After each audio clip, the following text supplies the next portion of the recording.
इमामा आपा, आप लाहौर कब जाएंगे? वो अपने नोट्स को देखते हुए चौंकी। सर उठाकर इसने साथ को देखा। वो साइकिल की रफ्तार को बिल्कुल आहिस्ता के इसके गिर्द चक्कर लगा रहा था। कल? क्यों? तुम क्यों पूछ रहे हो? इमामा ने अपनी फाइल बंद करते हुए कहा।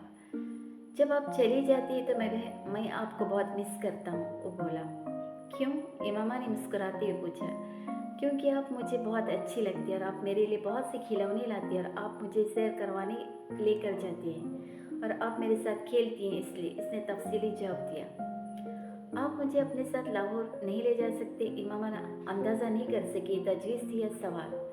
मैं कैसे ले जा सकती हूँ? मैं तो खुद हॉस्टल में रहती हूँ, तुम कैसे रहोगे वहाँ? इमामा ने कहा। सर साइकिल चलाते हुए कुछ सोचने लगा, फिर इसने कहा, तो फिर आप जल्दी यहाँ आया करें। अच्छा, जल्दी आया करूँगी, इमामा ने मुस्कुराते हुए कहा। तुम ऐसा किया करो कि मुझसे फ़ोन पर बात कर लिया करो, मैं फ़ोन किया करूँगी तुम्हें। हाँ, ये ठीक है। सद को इसकी तजवीज़ पसंद आई। साइकिल की रफ्तार में इजाफा करते हुए वो लान के लंबे लंबे चक्कर काटने लगा। इमामा बेध्यानी के आलम में इसे देखने लगी।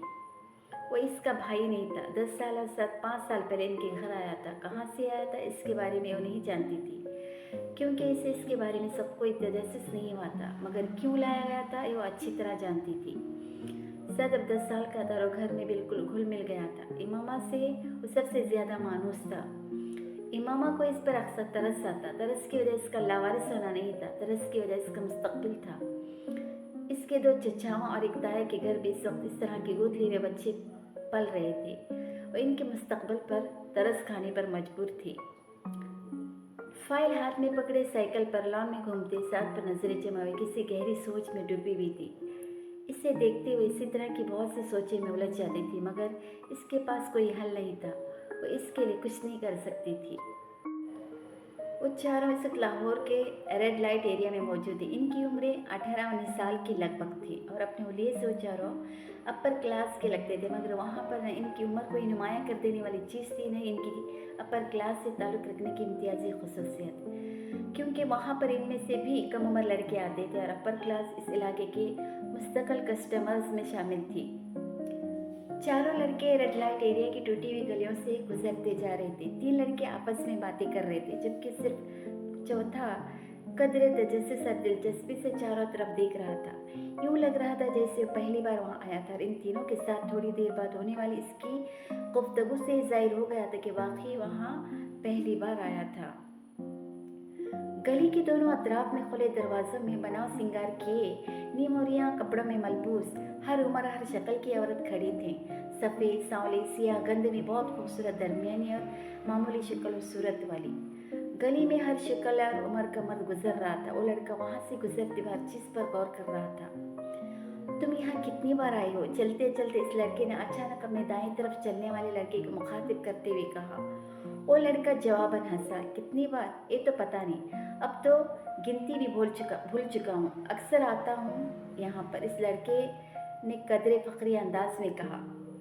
इन औरतों में मुझे कोई अट्रैक्शन महसूस नहीं हो रही, इसने कंध झुकाते हुए कहा। अगर कहीं रात ही गुजारनी हो तो कम अज कम माहौल तो अच्छा हो।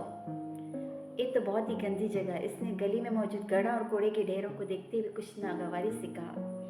फिर गर्लफ्रेंड्स के होते हुए यहाँ आने की क्या ज़रूरत है? इसने इस बार अपनी भूमि उचकाते हुए कहा। इस जगह का अपने एक चार्म है। गर्लफ्रेंड्स और यहाँ की औरतों का कोई मुकाबला नहीं है। गर्लफ्रेंड्स इस तरह के डांस तो नहीं दिखा सकते जो अभी कुछ देर बाद तुम देखोगे। तीसरा लड़का हंसा। और फिर पाकिस्तान की जिस बड़ी एक्ट्रेस का डांस सिखाने हम तुम्हें ले जा रहे हैं वो तो बस। दूसरे लड़के के बाद पहले लड़के ने काट दिया। इसका डांस तो तुम पहले भी दिखा चुके हो। अरे वो कुछ भी नहीं था, भाई की शादी पर एक मुजरा किया था, मगर यहाँ पर तो बात ही कुछ और होती है। वो एक्ट्रेस तो एक पॉश इलाके में रहती है, फिर यहाँ क्यों आती है? पहले लड़के ने कुछ गैर मुतमईन अंदाज में इससे पूछा। एक तुम आज खुद इससे पूछ लेना, मैं कभी इससे इस तरह के सवाल नहीं करता। दूसरे लड़के की बात पर बाकी दोनों लड़के हंसे, मगर तीसरा इसी तरह चुपती हुई नजरों से इसे देखता रहा।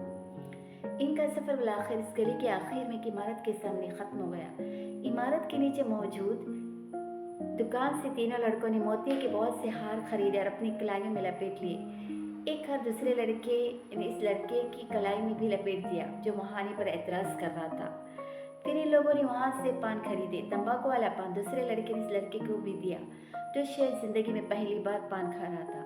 पान खाते हुए वो चारों इस इमारत की सीढ़ियाँ चढ़ने लगी। ऊपर पहुंचकर पहले लड़के ने एक बार फिर तनकीदी नज़रों से चारों तरफ देखा और फिर इसके चेहरे पर इत्मीनान की एक झलक नमोदार हुई। वो जगह बहुत साफ सुथरी और खासी हद तक आरास्ता थी। गाँव तकिए और चांदनियाँ बिछी हुई थी और बारीक पर्दे लहरा रहे थे। कुछ लोग पहले ही वहाँ मौजूद थे। रक्स अभी शुरू नहीं हुआ था। एक औरत लपकती इनकी तरफ आई। इसके चेहरे पर एक खूबसूरत मस्ती मुस्कुराहट सजी हुई थी। इसने दूसरे लड़के को मुखातिब किया। पहले लड़के ने गौर से इस औरत को देखा। अधेड़ उम्र की औरत अपने चेहरे पर बेतहाशा मेकअप थोपे और बालों में मोती और गुलाब के गजरे लटकाए शिफॉन की एक चिंगारती हुई सुर्ख साड़ी में मलबूस थी, जिसका ब्लाउज इसके जिस्म को छुपाने में नाकाम हो रहा था, मगर वो जिस्म को छुपाने के लिए पहना गया भी नहीं था। इन चारों को एक कोने में ले ली और वहाँ इसने उन्हें बिठा दिया।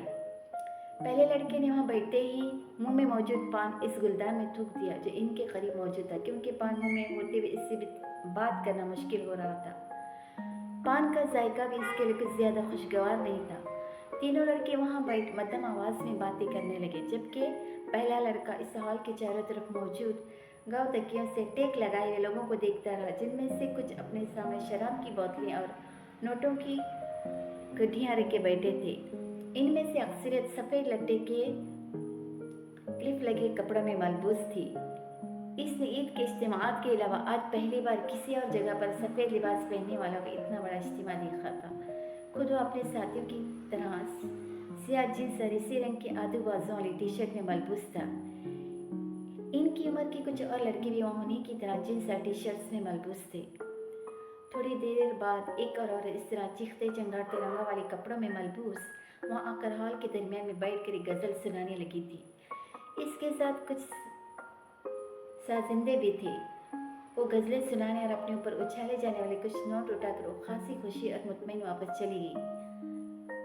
और इसके जाने के फ़ौरन बाद ही फिल्म इंडस्ट्री की वो एक्ट्रेस हॉल में दाखिल हुई और हॉल में मौजूद हर मर्द की नज़र इससे जैसे चिपक कर रह गई थी। इसने हॉल में बारी बारी चारों तरफ घूमकर हर एक को सर के इशारे से खुशामदीद कहा था। साजिंदों को इस बार किसी तकलीफ का सामना नहीं करना पड़ा था। कैसेट प्लेयर पर बारी बारी चंद हैजान अंगेज गाने लगाए गए थे, जिन पर इस औरत ने अपना रक्स पेश करना शुरू किया था और कुछ देर पहले की खामोशी एकदम खत्म हो गई थी। चारों तरफ मौजूद मर्द इस औरत को दाद और तहसीन पेश करने के साथ साथ शराब नोशी में मसरूफ़ थी। इनमें से कुछ जो ज़्यादा जोश में आ रहे थे वो उठकर इस एक्ट्रेस के साथ डांस में मसरूफ़ हो जाते। हॉल में वही शख्स जब अपनी जगह पर किसी हरकत के बेतासर चेहरे के साथ बैठा था तो वही लड़का, मगर इसके बावजूद अंदाज़ा लगाना मुश्किल नहीं था कि इस एक्ट्रेस के रक़्स से खासा महसूस हो रहा था। तकरीबन 2 घंटे के बाद जब एक्ट्रेस ने अपना रक़्स ख़त्म किया तो वहाँ मौजूद आधे से ज़्यादा मर्द इतना गफील हो चुके थे। वापस घर जाने के लिए मसला इसलिए नहीं था क्योंकि इनमें से कोई भी घर जाने का इरादा नहीं रखता था। वो सब वहाँ रात गुजारने आए थे। इन चारों ने भी रात वहाँ गुजारी। अगले दिन वहाँ से वापसी पर गाड़ी में इस दूसरे लड़के ने जमाई लेते हुए पहले लड़के से पूछा, जो इस वक्त लापरवाही से गाड़ी से बाहर देखने में मसरूफ़ था, कैसा रहा ये तजुर्बा? अच्छा था, पहले लड़के ने कंधे उचकाते हुए कहा। बस अच्छा था और कुछ नहीं, तुम भी बस। इसने कदर नाराज़गी के आलम में बात अधूरी छूट दी। कभी कभार जाने के लिए अच्छी जगह, इसके अलावा क्या कह सकता हूँ, मगर समथिंग स्पेशल वाली कोई बात नहीं है। मेरी गर्लफ्रेंड इस लड़के से बेहतर है जिसके साथ मैंने रात गुजारी है, इस लड़के ने डो टोक अंदाज में कहा।